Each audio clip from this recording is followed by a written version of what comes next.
The Ulgarith Incursion. Beornwulf lay flat against the broken wall, mud caking his armor. Next to him, Sinwulf ducked low, covering his head as thin darts rained down, embedding sharp seed pods into the sludge around them. Behind them, Grimhelm let out a chuckle. "Said it'd rain," he called, holding a shield overhead. The projectiles pinged off its surface, shattering into fine dust as they hit the electric field. Across from them, a Wigathane soldier took a dart to the face. Instantly it bloomed. A multi-petaled flower sprouted from the wound, twisting and writhing as its roots burrowed deep. His scream turned to a wet, choking gurgle as his body convulsed. Beornwulf lunged forward, grabbing the flower and ripping it free. It came away with half-formed roots, leaving a gaping, raw hole in the soldier's cheek. He tossed the thing aside and slammed the lad's visor shut. "Idiot," he muttered. The wounded man clutched the side of his helmet, blood pooling where the flower had begun to take hold. He'd be fine, for now. A few seconds more and the roots would have reached his spine. A hunched Medicae rushed over, medkit already in hand. The storm of seed darts began to slow, then stopped. Beornwulf peeked over the trench wall, adjusting his ocular device. Through the churning mire, the Thornborn were advancing once more, their root-like feet sinking into the mud, their movements sluggish but relentless. Beornwulf leaned over the shattered ruin that had been a manufactorum seer's office, damp scrolls covering the floor. "Hear the Grendelkin come," he roared. Ahead, the Ulgarith warriors were halfway to their position, huge beasts glowing green from the gaps in their fibrous, bark-like flesh. Beornwulf pulled the pin on an anti-plant grenade and tossed it. The closest Ulgarith grabbed its face as its bark split and opened sap boiling. Beornwulf fired his Serpenta, all 7 rounds in one burst. The Xenos warrior, wooden armor compromised, burnt from inside out. Second warrior flashed, plasma scorching its wooden skin, sap boiling. Lacking any form of nervous system, the warrior continued to advance, firing back with a bioplasma launcher. 3 balls of glowing, superheated plasma slammed into the stone wall just below Beornwulf's position. He ducked down, reloading. He had not expected much result, but that was not the point. He had bought time for Grimhelm to get his heavy flamer in position. Jets of promethium shot out in an arc, covering the advancing Thornborn. Once again, they made no effort to dodge or react, just moving forward like a forest on the march. Their flower-covered upper bodies dried, curled, and burned, their sap igniting. Then, one by one, the internal bioplasma ignited, and each stood in place, burning like helpless trees. They could do this all day. They had been. However, Beornwulf knew his Wigathane would not last long if they remained where they were. Unlike the Ulgarith, Wigathane could not grow their own ammunition internally. "Vox!" he shouted. After some commotion, the Vox officer scrambled over, and Beornwulf held out a hand for the receiver. The man shook his head. "Vox B for 3rd Warband only."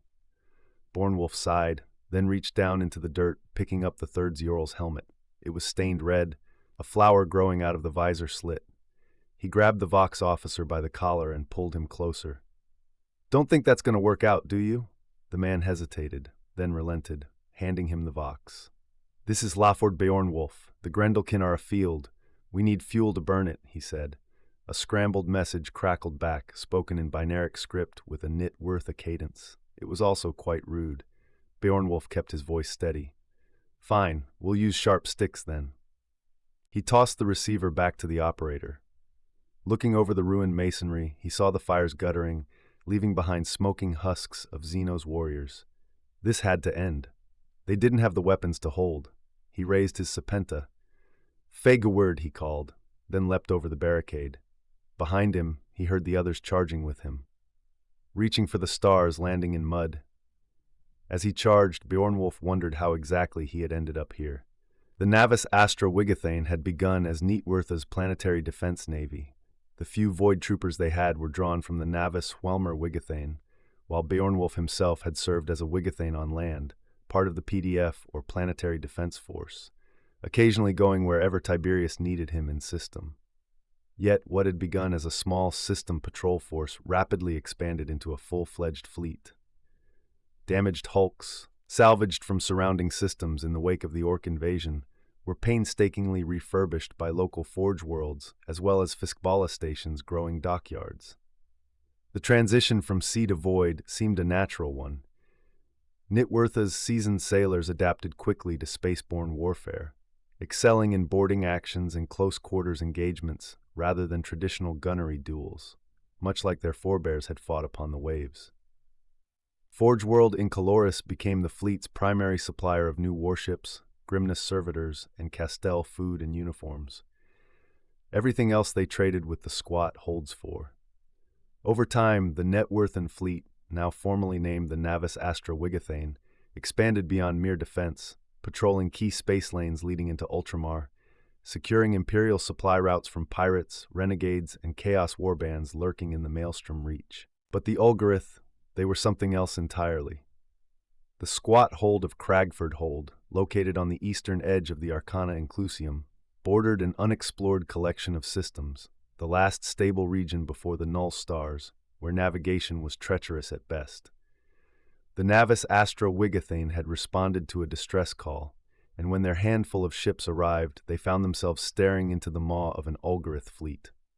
The Ulgarith had already raided several squat mining strongholds, forcing King Durgrun of Cragford Hold to send a desperate plea for aid. He had expected the Imperium to answer. He got the Wigathane instead. Cragford Hold was, after all, the closest weapon forge for the fledgling NihtWyrtha navy. The Ulgarith were plant-based nightmares, resembling a horrific fusion of predatory flora. Unlike most biological life forms, they did not rely on conventional sustenance, instead breaking down organic matter in an endless cycle of growth and consumption.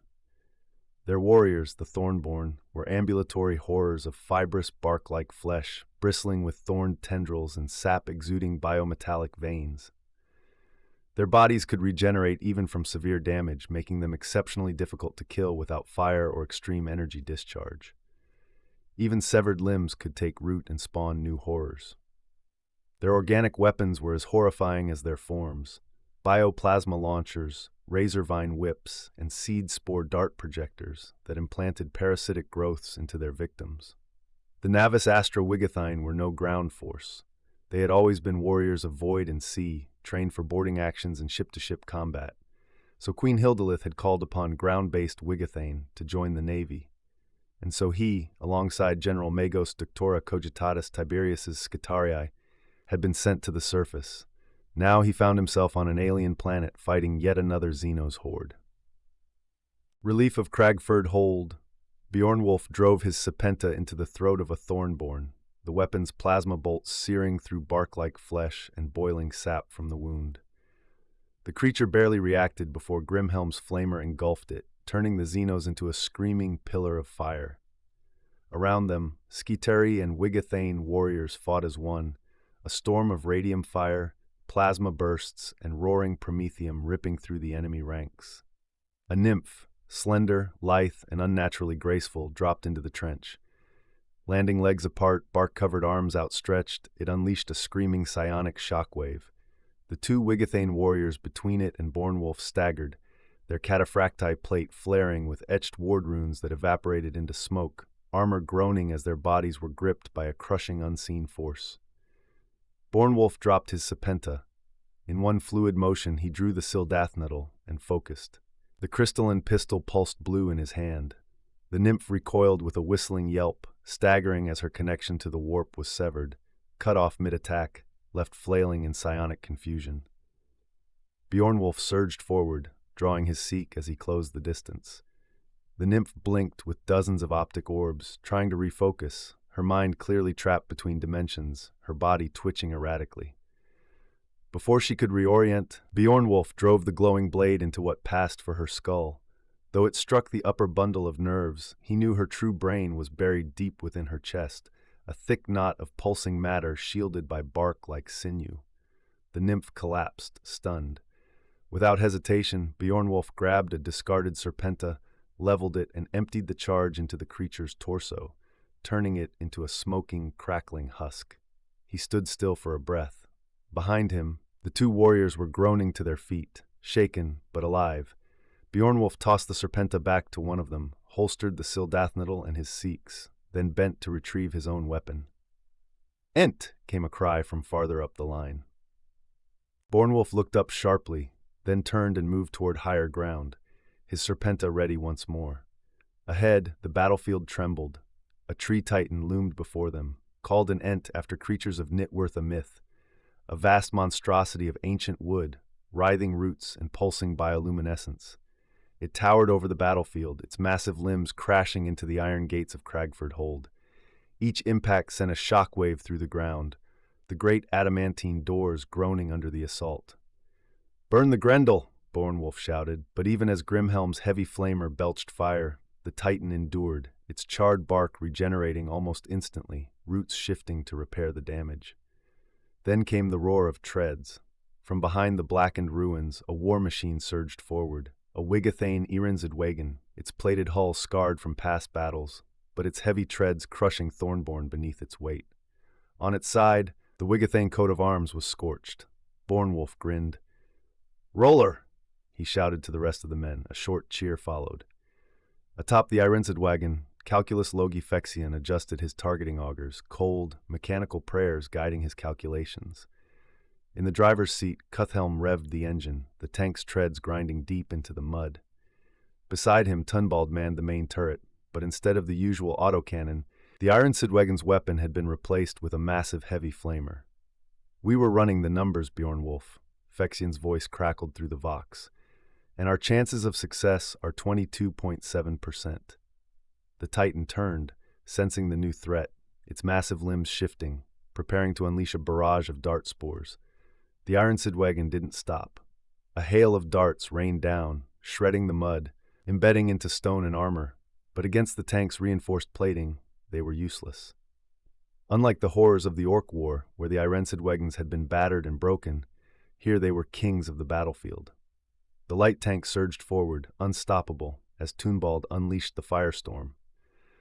A torrent of promethium erupted from the hull-mounted gun, washing over the Titan's roots and gnarled body. The Thornborn nearby shrieked, their bodies igniting, their sap boiling and bursting like overripe fruit. The Titan groaned, its trunk twisting, the sickly green glow in its core pulsing violently as the fire spread, consuming limb, bark, and root alike. Beornwulf seized the moment. "Vague word," he roared. Wigathan surged ahead, weapons blazing, cutting down burning Thornborn as they pressed toward the gates. As they advanced, a group of Skitarii emerged from the warehouse on their flank.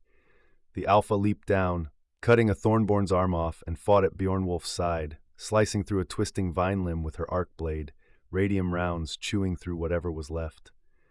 The Titan thrashed, its great limbs flailing, but it was engulfed in unrelenting flame, its roots pulling back, trying to flee from the inferno consuming it. "It's breaking," Tunbald shouted from the Irinzidwagon, pouring more fire onto the beast. The Titan bellowed, its form collapsing, the fire hollowing it out, until finally, with a tremendous groaning crack, it toppled backward, its body reduced to a smoldering ruin. The Wigathan cheered the Skitarii. "Better late than not," one shouted at the Mechanicus troops. Beornwulf grinned at Braylin, breathing heavily, his armor streaked with sap and soot. The Alpha looked back at him, her face emotionless, but her mechanical facade did not fool Beornwulf. "You calculated we would not arrive," she panted, casually wiping Xenos sap from her blade. Beornwulf touched his warrior ring, the metal clinking softly against his armored Georgette. "You?" he said, his expression one of mock shock. "Mechanicus letting the Wigathane take all the glory?" Braylin cocked her head slightly, her augmetic eyes whirring in silent calibration. "General Tiberius would be disappointed," she said flatly. Beornwulf let out a booming laugh, then without hesitation grabbed her in a bear hug, lifting her clean off the ground for a second, despite the weight of her augmetics. "That sounds like an emotion," he laughed. "Magos Tiberius would never stoop so low." As he set her back down, Braylin adjusted her robes, dusting off the ash and battle grime, then checked her blade before smoothly mag-locking it to her hip. "I will be sure to mention it," she said, her voice as measured as ever, but there was the faintest hint of amusement beneath it. The Irinzidwagon pulled to a halt next to them. Phexion called down, 25.3%. He amended his figures. Beornwulf surveyed the ruins. Ahead, the long bridge led to the great gates of Cragford Hold, its once proud river now choked with roots and vines. The manufactoriums on either side of the great road lay in ruins, their structures blackened and broken. There was no clear defensive line, no natural bottleneck they could fortify. "They'll counterattack," he muttered. "We don't have much time." Braylon stood beside him, her augmetic eyes scanning the terrain, reading the battle as if it were an equation of war. "No," she agreed, her voice flat but firm. "We do not, but I assume you will have an irrational idea soon." Beornwolf gave her a smile. "I already had one bad idea today. It's your turn." She had no time to reply, as right then the great gates of Cragford Hold clicked and thundered, their massive adamantine bulk groaning open.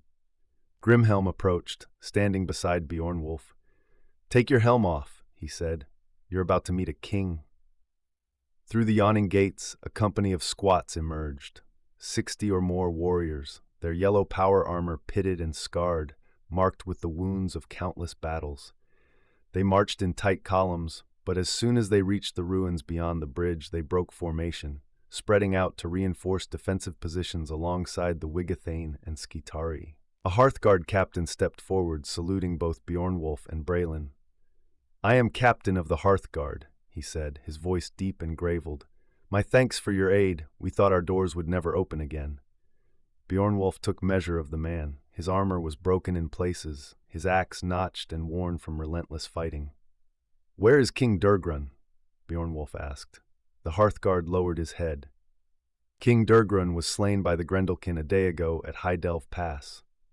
Grimhelm spat to ward off bad news, while Beornwolf pressed his warrior ring to his Georgette in silent respect. Braylon watched them both, once NihtWyrtha herself, but her augmetics and devotion to the Mechanicus had dulled some of that connection. Yet, even the Mechanicus understood honor. "Who commands now?" she asked, logic overriding sentiment. The squat hefted his power axe, the weight of duty heavy in his stance. "Thrangrim is king now, but we have not heard from him in days. He led a company to evacuate Tindelve." His expression darkened. "Nothing since." Beornwolf grimaced. Tindelve lay 20 leagues away across the ash wastes, once the main surface trading city, now a graveyard of dust and ruin. Braylon raised her blade, her voice sharp. "For command and control to be maintained, we must make contact. I will lead my Skitari to Tindelve." "No," Beornwolf said, shaking his head. "It would be falling on your own Sikhs moving on Tindelve." Braylon looked hard at him. "So you think we should leave the king to fall?" she asked, her tone cutting. "Again, no, lady," Beornwolf stated. "I'll go with my select warriors, and I'll take the Irensid wagon." Braylon frowned. "You said that would be self-deletion?" she argued. Beornwolf grinned. "I said your Skitarii would be self-deleted. For my men it would be a Laotzimer sip ride." Braylon looked as though she might argue. He was a Hlaford. On NihtWyrtha that was equivalent to a captain, but here it was a sergeant-at-arms rank. She outranked him considerably, but when their eyes met, she hesitated. A moment passed, then she nodded. Turning away, she barked orders in Binaric, her troops shifting into defensive positions around the gates alongside the squats. The squat guard captain approached Beornwolf, holding out a power axe. "Towa's King Durgrun's. Pray gift it to Thranggrim. He will know you are true," he stated with some reverence. Beornwolf took the weapon carefully, as if it might break, then nodded to the other man. "I will keep it safe." He oath swore, and bring it back in one piece with its rightful owner. The squat captain nodded, then gave the imperial salute and marched after his men, repairing the defenses around the bridge overseen by Braylon.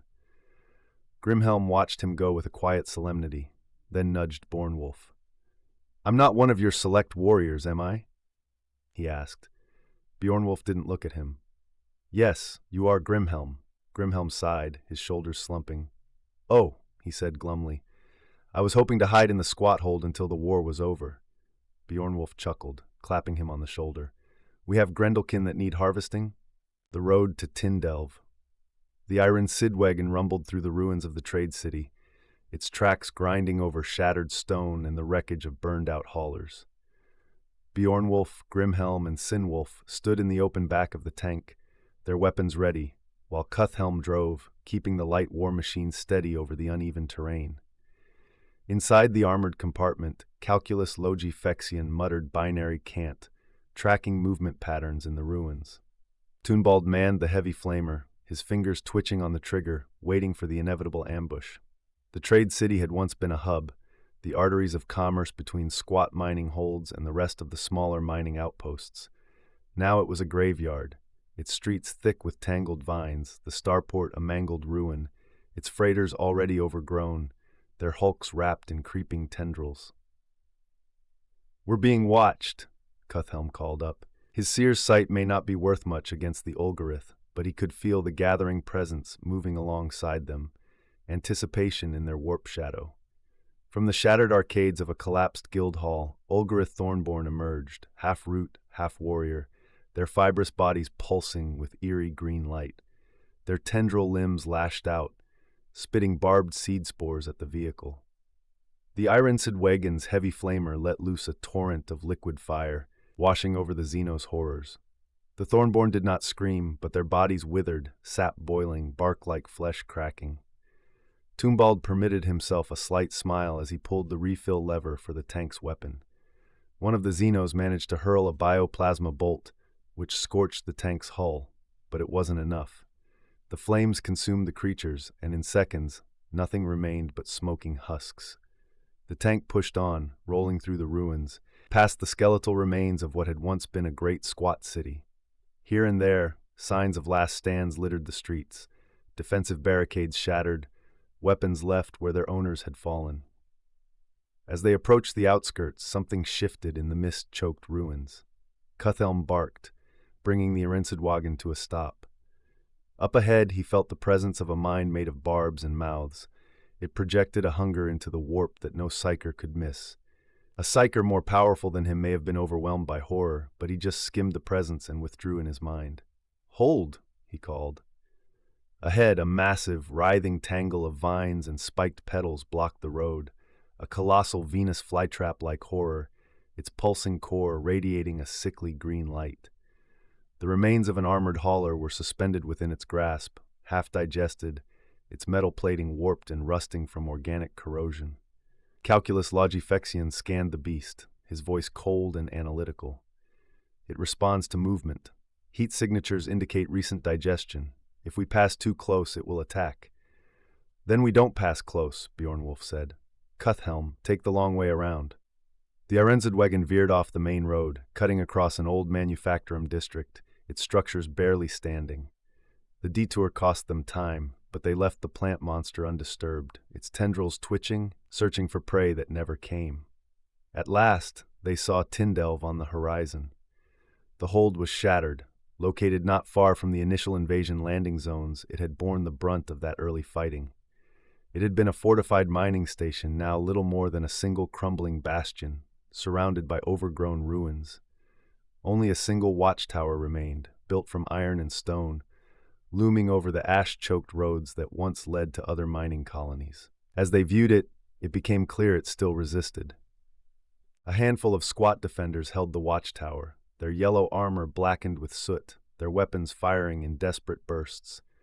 Below the tower, Ulgarith Thornborn warriors stalked through the ruins, testing the defenses, while further off, huge Ent Bio-Titans had taken root in the ruins, as if sitting in victory over the hold. Bjornwolf gritted his teeth. "Get us in range," he barked. He reached inside and pulled out the axe of a dead king. It was not comforting. Cuthelm gunned the engine, and the Arensidwagen surged forward, its flamer primed, its guns loaded. The light tank maneuvered expertly through the wreckage and over gnarled, dead roots.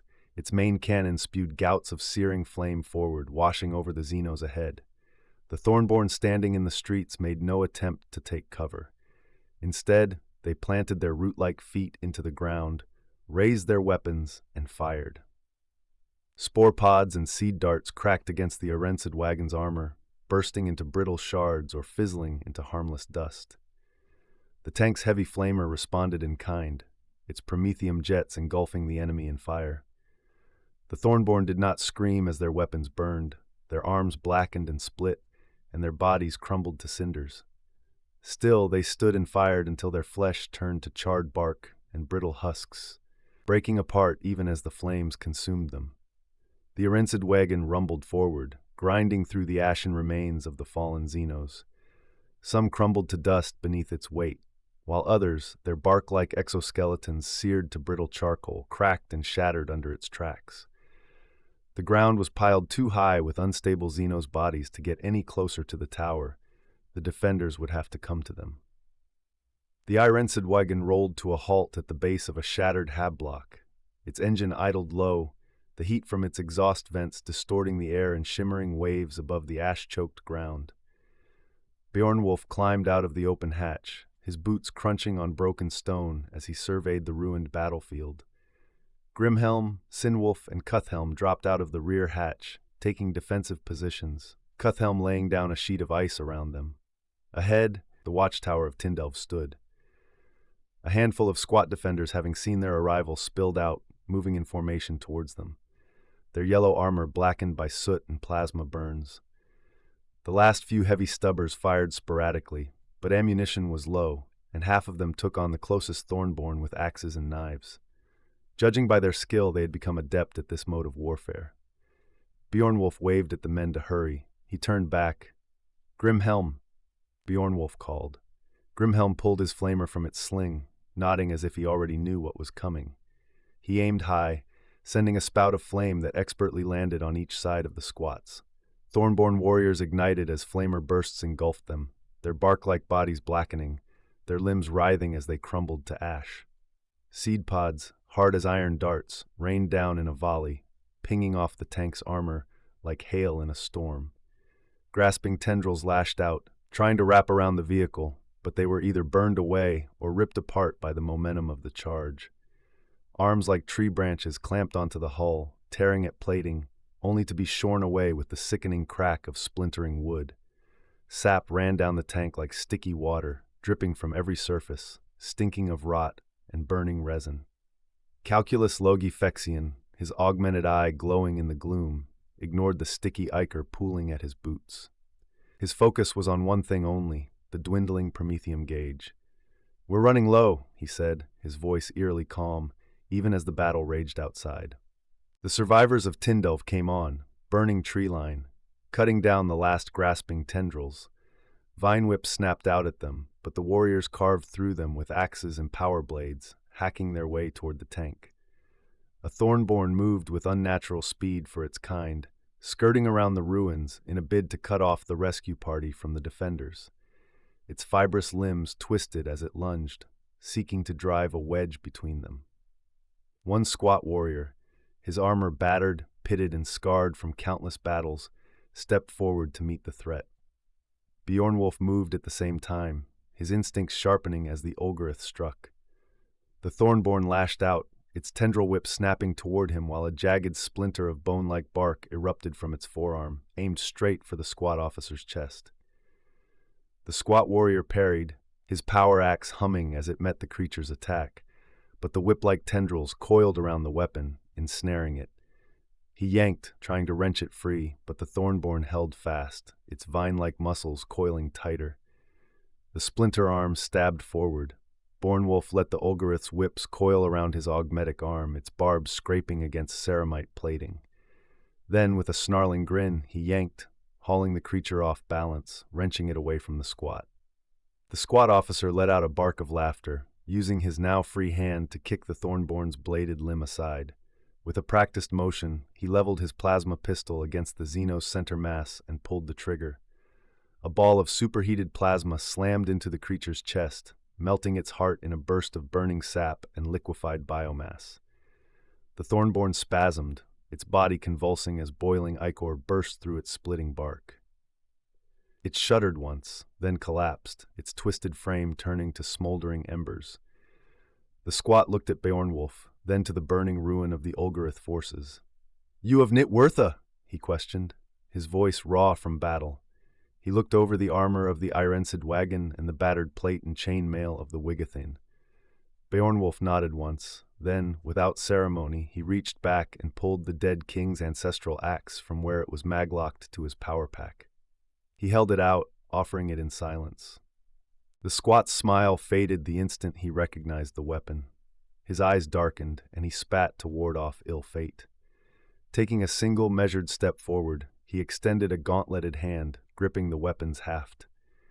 He tested its weight, running a calloused thumb over the ancient runes etched into the blade. Then his gaze flicked back to Bornwolf. "My Athelgrim told me of you, Wigathane of NihtWyrtha." His sharp eyes roamed over Bornwolf's form, lingering on the scattered Xenos corpses at their feet. He nodded once, a slow, knowing gesture. "He said you were real bastards." Beornwolf wasn't entirely sure what to make of the man.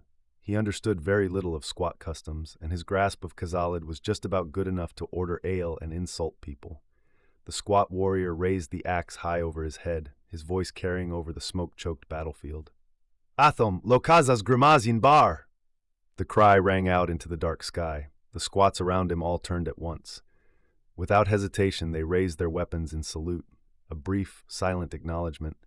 Then, just as swiftly, they returned to business. Beornwolf understood that much at least. "Father, look upon my deeds." It left much unanswered, but he had no time for questions. The fires around them were guttering out, and more Ulgarith were emerging from the broken ruins. He turned back to the squat king. "Thrangrim," he called. "Time to go." Thrangrim turned to him, scorn flashing in his expression, then back to the advancing Xenos horde. Beornwolf frowned. The squat's stance shifted. His weight dropped into a battle-ready posture, both axes raised, his feet set for a last stand. "Oh, for throne's sake!" Beornwolf let out a slow sigh, realizing he was about to die alongside this fool on principle. Then, a thunderous crack split the air. A colossal snapping sound rolled across the battlefield as something ancient and massive stirred. A titanic Ulgarith, easily 100 feet tall, shifted its immense bulk. The walls of the ruined structure it had taken root in collapsed, sending debris tumbling as it rose to its full, terrifying height. A forest's worth of bark and bioluminescent veins pulsed beneath its gnarled hide. Its shadow fell over the squat king and the Wigathan. Beornwolf winced and noticed Grimhelm shaking his head with a laugh of resignation as he hefted his flamer. Beornwolf's grip tightened on his weapon, but then, to his complete disbelief, Thrangrim cocked his head to the side, considering the towering horror. Then, with a small shrug, he lowered his axes. The squat turned to Beornwolf. "Let's get out of here." Then, as if nothing had happened, he strode past Beornwolf toward the tank. Beornwolf stared after him.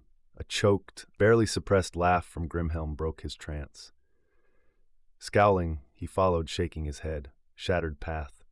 The Ironsidwing tore through the ruins, its engine howling, treads chewing through rubble and crushed Xenos' remains. The squats crammed into the open back, their weapons flashing in rapid succession, firing from the hatches into the swarming mass of Ulgarith behind them. Plasma bolts, radium rounds, and gouts of promethium carved a scorched, bloodied path through the Thornborn warriors that surged out of the burning jungle of ruins. "Keep moving," Beornwolf bellowed, unloading his Serpenta into a lunging Thornborn that reached for the tracks. The plasma bolts burned into its bark-like hide, blowing fibrous chunks apart. But still, the thing dragged itself forward, its severed limbs twitching, tendrils writhing, desperate to regrow. Beside him, King Thrangrim fought with a jolly tone, laced with sarcasm, his power axe cleaving through reaching vines and snapping tendrils. His yellow armor was streaked with sap, soot, and blackened ichor. "I assumed you had a plan when I saw you charging towards us?" Thrangrim growled, swinging his axe in a clean, brutal arc, bisecting a Thornborn mid-lunge. "We do," Grimhelm shouted back, unleashing another torrent of fire into the advancing horde. "It's called leave and set everything behind us on fire!" King Thrangrim grunted approvingly, grabbing a spare flamer and igniting a charging Ulgarith in a burst of flame. "Utter bastards," he observed dryly. At that moment, Calculus Logi Phexian opened the engine compartment hatch behind them, emerging with the grace of someone who had clearly not expected to participate in combat. A writhing root creature had slithered down into the engine housing, its tendrils reaching for the machine's delicate components. With a precise flick of a small arc blade, Phexian severed the tendrils, the creature spasming as its fibrous mass curled in on itself. Without missing a beat, he raised his radium pistol and fired a burst into another Thornborn attempting to climb the tank's rear, the radioactive rounds liquefying its core. Then calmly, as if merely adjusting course coordinates, he looked out into the mist-choked ruins ahead, his augmetics processing multiple movement signatures. "They are massing ahead," he warned, his voice eerily unshaken. The Irensid wagon's flamer roared, incinerating another cluster of Xenos. The Thornborn were endless, moving like a living tide, slithering from the cracks of the ruins, crawling through broken manufactorums, climbing over the wreckage of old transport haulers. "Cuthelm, take us through that plaza," Beornwolf ordered, banging on the roof of the tank. "Aye." Cuthelm slammed the controls forward and the tank lurched violently, crushing a Thornborn beneath its tracks as it tore through a collapsed hablok, blasting through a crumbling wall into an open courtyard. The ruins ahead were wide, open, dangerous. The remains of a market square long abandoned, broken stalls and shattered statues littering the ground. The Irensid wagon barreled forward, plowing through debris, until something gave out beneath them. The engine made a rattling sound. Phyrexian looked at his readings, then scrabbled for the scroll which contained the prayer of lubrication of the machine spirit. Too late. With a sickening grind of metal, the tank lurched, its tracks catching, engine sputtering.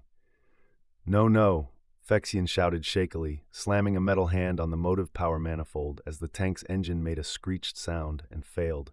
The Irensid wagon rolled to a halt. "What in the throne?" Beornwolf started, before Phyrexian's calm, augmented voice cut in. "Machine failure. Powertrain has seized. We are immobilized," Phyrexian said apologetically. He blamed himself. He had only moved for a moment, and the spirit had failed him. For a second there was silence. Then Grimhelm sighed. "Well, if you ever wondered what it was like to be eaten by a Grendelkin, you're in luck," he said with a dark grin. The Thornborn were still coming, flowing into the ruins, their glowing veins pulsing, tendrils writhing, mouths opening in grotesque mockeries of human faces. Thinking quickly and banging on the roof of the tank, Beornwolf ordered, "We move on foot. Battle formation." King Thrangrim tightened his grip on his axe, glancing at Beornwolf. "I am a king now. I give the orders." He spoke with great authority. Beornwolf shrugged. "My Modor says I have authority issues, but stay here and get turned into fertilizer if you like," he said, jumping from the back of the Irensid wagon. He was not impressed by the new king's power grab. He had argued with General Tiberius, and this squat had a lot to learn about command. Grimhelm placed a sap-covered gauntlet on Thrangrim's armor. "And his Modor is a arch-magos, I wouldn't argue," he said, pushing the king out of the hatch. Thrangrim shrugged, deciding he was in no position to push the matter, and not caring much anyway. "Battle line!" he shouted to his squats. The squats gathered in a circle around the Irensid wagon, their yellow-clad armor still blackened with soot and sap, but slightly more vigor in their step than when they had been rescued. Sinwolf stood beside Beornwolf, gripping a long chainsword in one hand, a hand flamer in the other. He nodded once, and together they moved to the front of the formation. At the very front, Grimhelm took the lead, his heavy flamer primed, the road ahead leading straight to the hold gates. They would need the Emperor's favor to make it, and Beornwolf knew it. Behind them, Cuthelm and Tunbald climbed out of the Irensid wagon, their boots crunching on the scorched battlefield. Tunbald ran a gloved hand over the tank's battered hull, giving it a final tap of thanks before they moved on. Phyrexian was the last to disembark, gripping his radium pistol in one hand, arc blade in the other. The three brought up the rear, watching for any pursuing threats as the main force pushed forward. Cuthelm had quickly learned that his psyker powers were limited against these Xenos, but he had found one effective tactic, freezing the ground beneath them. "I am wondering," Cuthelm said to no one in particular, "the root-like appendages of the Ulgarith. They struggle to find purchase on frozen ground, so the Xenos could never threaten a colder world or one in the grip of winter." Phyrexian glanced at him, running through the logic in his mind. His voice, as always, was cool and measured. "In colder regions, perhaps, but if they can grow void ships, it's likely they can adapt to frigid environments." Tunbald caught up, scoffing. "Is there any point to this discussion? It's not winter and we're on the equator. Irrelevant." Cuthelm shook his head as he layered another wall of ice behind them. "That's not what I meant. I was suggesting the Ulgarith are at a disadvantage in cold climates, so if the Imperium ever wanted to defend a world against them, block the sun. In weeks, the threat would collapse." Sinwolf called back from his position. Voice raised over the whining plasma discharge. Great plan. Just wondering, how does your grand battle doctrine deal with the Ulgarith battle fleet? Took 2 battleships of the line to kill 1 man of war.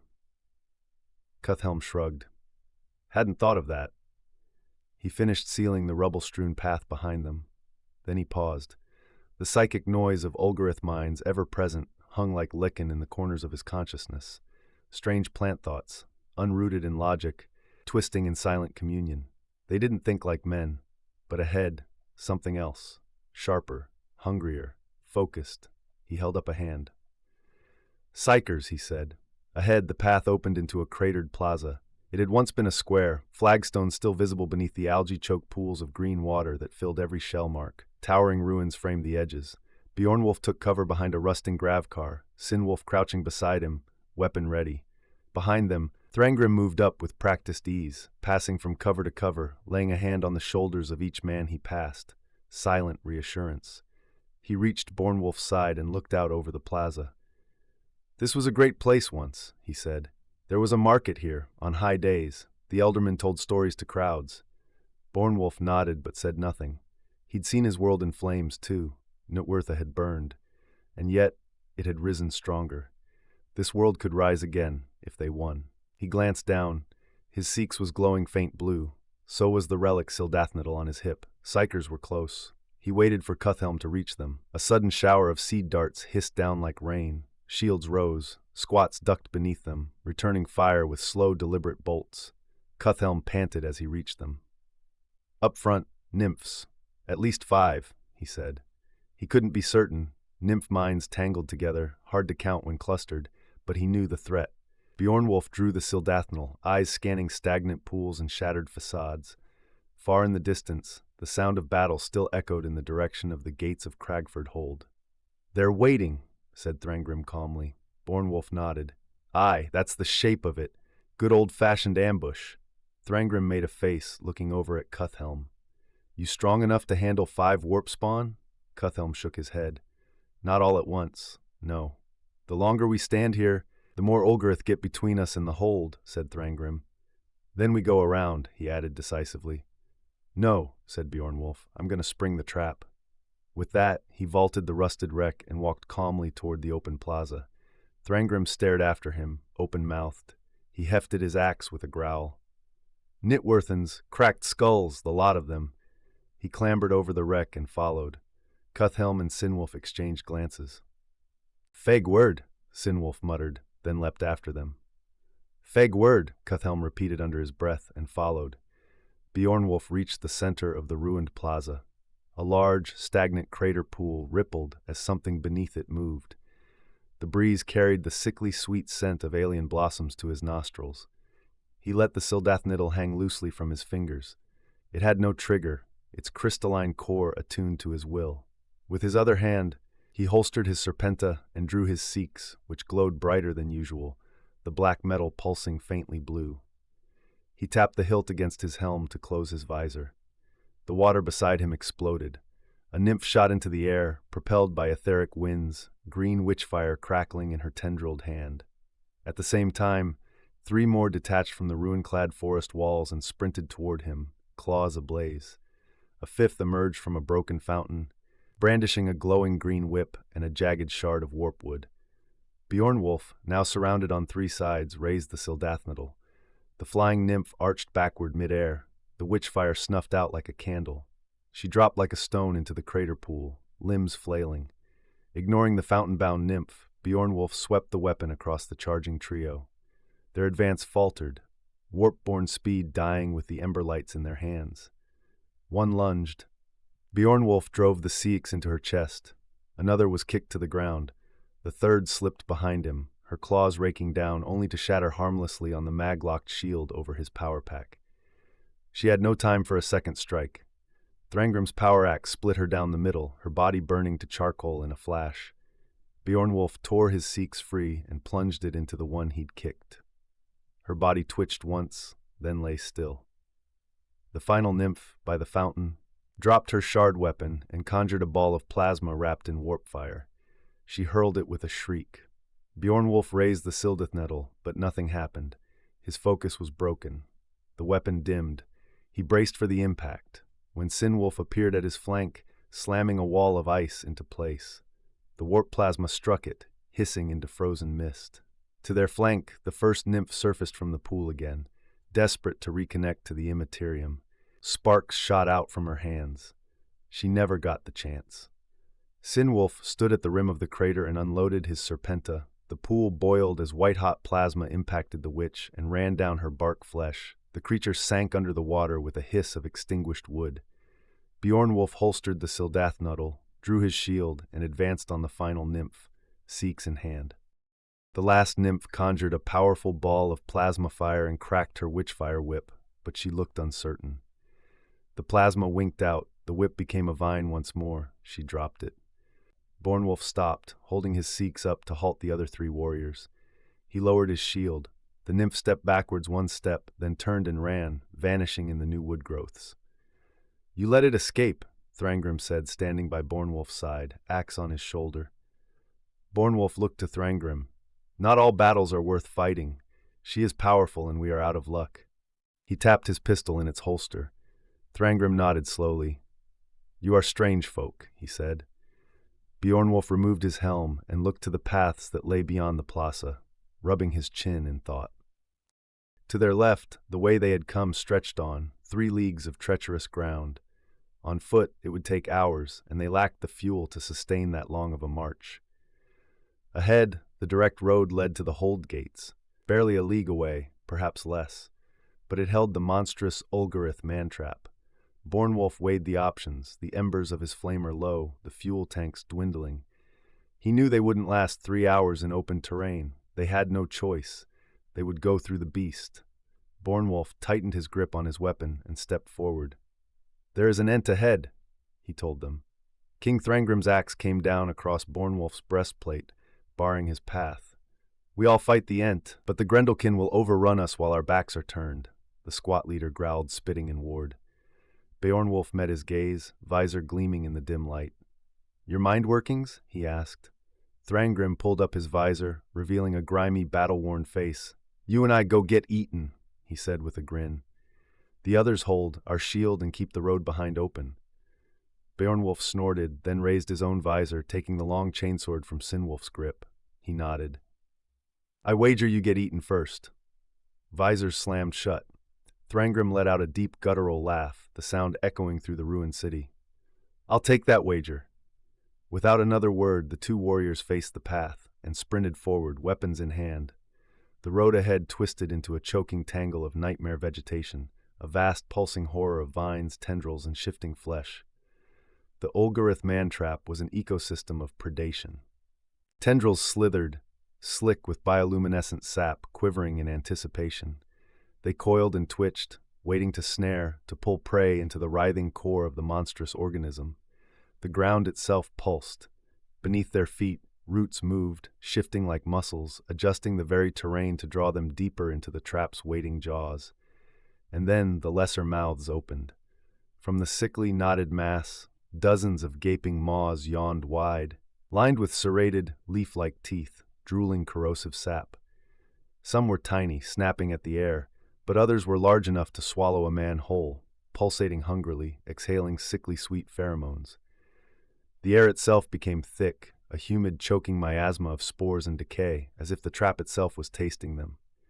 A whip-like tendril lashed out as the 2 warriors approached, but Beornwolf ducked low, his chainsword roaring to life as he sliced through the reaching appendage. The severed tendril recoiled, but from the fresh wound a new mouth bloomed, shrieking as it lunged forward, attempting to bite down on his arm. Thrangram stepped in, his axe flaring with power, and cleaved through the snapping jaws, splitting the tendril in half. The sap sprayed over his armor, steaming where it met the reinforced plates.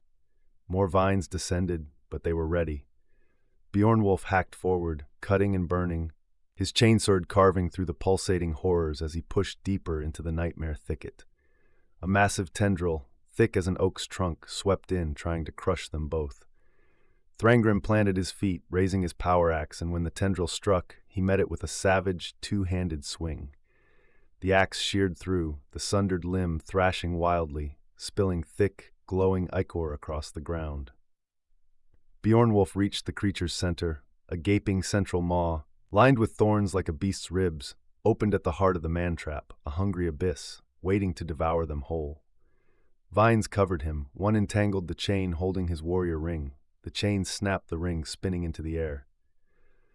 Beornwolf shouted in anger, more at the loss of the ring than the assault on his body as he was lifted off the mulch. Thrangram snarled, charging, his armor already drenched in Ulgarith sap, his helm gone. He leapt onto the writhing mass, driving his axe down into the core, burying it deep. He bit into the vine, holding Beornwolf, twisting his head, ripping the plant flesh away. The vine buckled.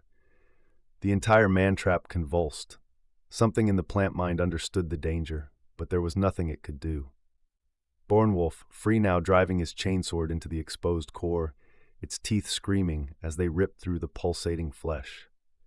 The beast twisted. It had no nervous system and could not feel pain, but it could feel fear. The sound of twisting bark was deafening, like an old novice Whalmer Wigathane ship in a storm. Its body collapsed inward, its vital mass consumed by uncontrolled death throes. The lesser mouths snapped aimlessly, spasming as their connection to the core severed. With a final shuddering spasm, the man-trap fell still. Beornwolf staggered to his feet, his chest heaving, his armor drenched in sap and ichor. His visor was splattered with the beast's fluids, his chainsword coated in steaming remnants of its flesh. He was looking around in the jungle of torn vines, his ring. It was here in the mess, but where? He felt a tightening in his chest as he stuck his gauntlets into the mulch. A long blade extended from above him, picking something out of the greenery, raising it up. Glistening with sap was a warrior ring. Beornwolf reached up and grabbed the ring, holding it in his gauntlet. Holding it tight as he breathed out hard, he looked up. A Skitarii Alpha was stood above him, its hood covering its face. "We calculated you would need help," she said in high-pitched Binaric, then pulled back her hood, revealing a lock of blonde hair and a single blue eye.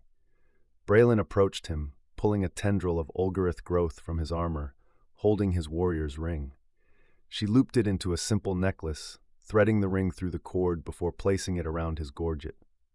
Beornwolf glanced down, watching the ring settle against his armor, then nodded to her, placing a steady hand on her shoulder.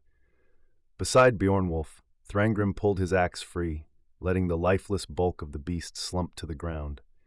He looked to Beornwolf, unhooking a pouch from his belt, tossing it to the other man. "You win the bet," he laughed. Beornwolf looked back at him, holding the pouch. "I got eaten first," Thrangram said, then held up his ancestral axe in salute, covered in ichor and sap. They heard the mournful sound in the distance. Cragford Hold was calling for aid. The Skitarii helped them out of the crater, and disheveled, tired, and out of ammunition, they marched towards the sounds of the horns, led by a king.